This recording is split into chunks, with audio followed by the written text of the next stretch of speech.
दूर दूर तक फैले हरे भरे जंगल में शेरू अपने गौरवपूर्ण साम्राज्य पर राज करता था। उसकी गर्जना सुनकर सभी जानवर शांत हो जाते थे। वो बल और शक्ति का प्रतीक था। पर कभी-कभी जंगल को सिर्फ बल से ज्यादा कुछ और चाहिए होता था। जंगल के एक शांत कोने में हाथी राजा अपनी बुद्धिमत्ता के लिए जाने जाते थे। वो हमेशा सभी की मदद करने और सही रास्ता दिखाने के लिए तैयार रहते थे।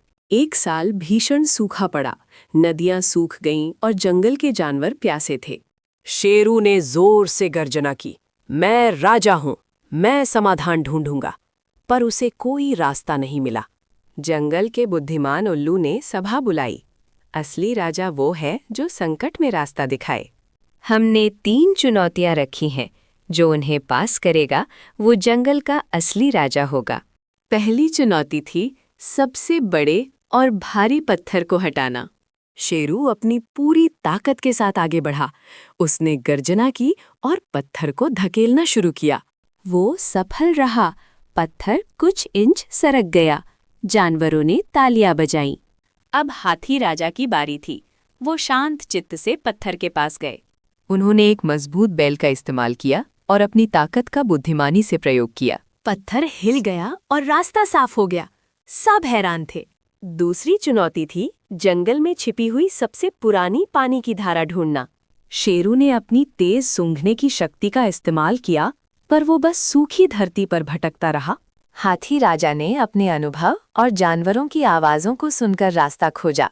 वो एक गुप्त झरने तक पहुंच गए जहां साफ पानी बह रहा था। उन्होंने अपना जल कलश भरा और प्यासी जानवरों को पानी पिलाया।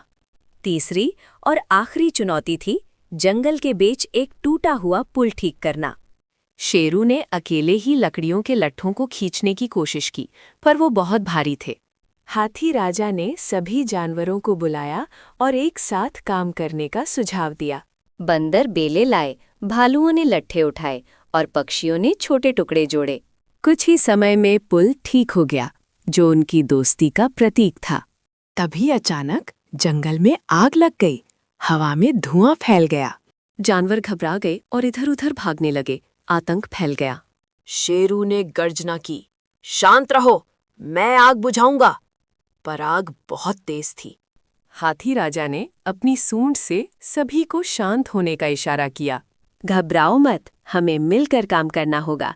छोटे जानवर पूर्व की ओर, बड़े जानवर आग को रोकने के लिए रास्ता साफ करो। हाथी राजा खुद पानी के स्रोत की ओर दौड़े, अपनी सूंड से पानी खींचते हुए।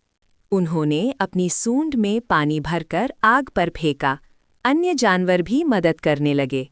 आग धीरे धीरे कम होने लगी। जंगल बच गया। शेरू ने पहली बार महसूस किया कि असली शक्ति केवल बल में नहीं, बल्कि सहयोग में है। हाथी राजा, शेरू ने कहा, आप ही जंगल के असली राजा हैं। सभी जानवर सहमत थे। उन्होंने हाथी राजा का जयकार किया। बुद्धिमान उल्लू ने पत्तों का एक सुंदर मुकुट तैयार किया। एक भव्य समारोह आयोजित किया गया। हाथी राजा को जंगल का नया राजा घोषित किया गया। उल्लू ने हाथी राजा को पत्तों का मुकुट पहनाया। हाथी राजा जंगल के सिंहासन पर बैठे। उनकी आंखों में दया और बुद्धिमत्ता झलक रही थी। शेरू पास खड़ा होकर गर्व और सम्मान से मुस्कुरा रहा था। जंगल में शांति और खुशहाली लौट आई। अब सब मिलकर काम करते थे। असली राजा वो नहीं जो सिर्फ बल से राज करे, बल्कि वो जो सबका भला चाहे। और इस तरह हाथी राजा ने दिखाया कि बुद्धिमत्ता और दया ही सबसे बड़ी शक्ति है।